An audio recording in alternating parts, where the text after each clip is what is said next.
हम सीमा की निगरानी कर रहे थे और हमारे इलेक्ट्रॉनिक सर्वेलेंस इक्विपमेंट से हम सीमा की उस पार भी देख रहे थे, तो ये देखा गया कि पाकिस्तान की सियालकोट डिस्ट्रिक्ट के इलाके में, जो हमारे सांबा के ऑपोजिट लगता है, वहां पे एक बड़े समूह की मूवमेंट वॉच करी गई और लगातार उस मूवमेंट को हम ट्रैक करते रहे और वो जो ग्रुप था वो अंतर्राष्ट्रीय सीमा के नजदीक बढ़ता रहा। रात का समय था, वहां का जो इलाका है वो अंड्यूलेटिंग ग्राउंड है, टूटा हुआ ग्राउंड है, उसका आड़ लेके ऐसा ये प्रतीत हो रहा था कि दुश्मन की ओर से घुसपैठ की कोशिश की जा सकती थी। बीएसएफ ने ये फैसला लिया कि जब तक ये समूह हमारी निगरानी में है, हम उनको अंतर्राष्ट्रीय सीमा को पार ना करने दें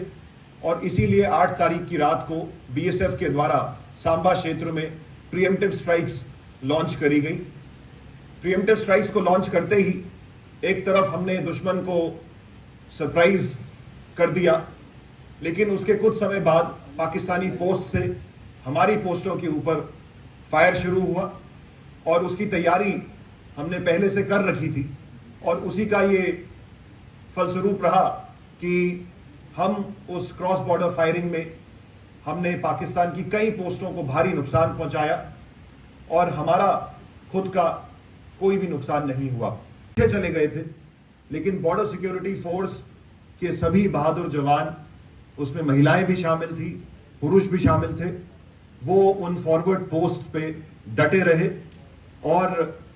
7 मई को जब ऑपरेशन सिंदूर को लॉन्च किया गया, उसके बाद से लेके और जो आगे की घटना घटी, जो आप सबकी जानकारी में है, बॉर्डर सिक्योरिटी फोर्स के सभी जवानों ने सीमा के नजदीक डटकर अपने देश की सीमा की रक्षा करी है। इसके साथ साथ मैं आपको यह भी अवगत कराना चाहूंगा कि अंतर्राष्ट्रीय सीमा पे जो भारत का वर्चस्व है, जो डोमिनेशन है, उसको बरकरार रखने के लिए हमारी कुछ ऐसी भी पोस्ट हैं जो कि तारबंदी से आगे हैं, जो बॉर्डर सिक्योरिटी फेंस से आगे हैं। हमारे बहादुर जवानों ने इस क्रॉस बॉर्डर फायरिंग के दौरान भी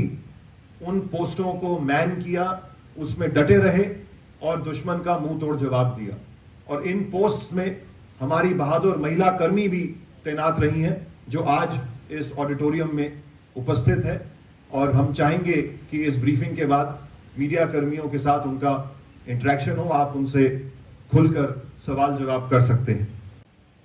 संगठनों के ऊपर भारत के द्वारा स्ट्राइक्स की जाएंगी, तो स्ट्राइक्स वर इमिनेंट और स्ट्राइक्स होते ही ये भी इस बात की भी आशंका थी कि पाकिस्तान के द्वारा रिटेलिएशन भी करा जाएगा। इस जम्मू के संवेदनशील क्षेत्र में, जिसमें बीएसएफ की डिप्लॉयमेंट पुंछ में भी है, राजौरी में भी है, लाइन ऑफ कंट्रोल में हम भारतीय सेना के साथ कंधे से कंधा मिला के सीमा की रक्षा वहां पे भी कर रहे हैं और उसके साथ साथ जम्मू, कठुआ, सांबा के भी क्षेत्र में हम अंतर्राष्ट्रीय सीमा पे प्रथम पंक्ति के तौर पे बैठे हुए हैं। तो ऐसे परिस्थिति में हमने तैयारी शुरू कर दी कि अगर पाकिस्तान की तरफ से अनप्रोवोक्ड फायरिंग की जाती है बॉर्डर के ऊपर, तो बीएसएफ उसका किस प्रकार मुंह तोड़ जवाब देगी। जब ये घटना घटी 22 अप्रैल को और उसके बाद से हमने बॉर्डर पे जब अपनी निगरानी को और ज्यादा मजबूत किया, तो ये देखने को आया कि पाकिस्तान रेंजर्स, जो कि हमारे काउंटर पार्ट है सीमा के उस पार, उन्होंने अपनी फॉरवर्ड पोस्ट में आना छोड़ दिया था। उन्होंने सीमा के नजदीक आना, अपनी एक्टिविटीज को सस्पेंड कर दिया था और वो उनकी जो मूवमेंट है वो सारी की सारी उनकी बॉर्डर आउटपोस्ट तक ही सीमित हो गई थी, जो कि सीमा से थोड़ी सी दूरी पे है। लेकिन बीएसएफ की जो डोमिनेशन स्ट्रेटेजी थी वो बहुत एग्रेसिव थी। आप सब जानते हैं कि हमारी सीमा पे सीमा चौकियां हैं, जिनको हम बॉर्डर आउटपोस्ट कहते हैं,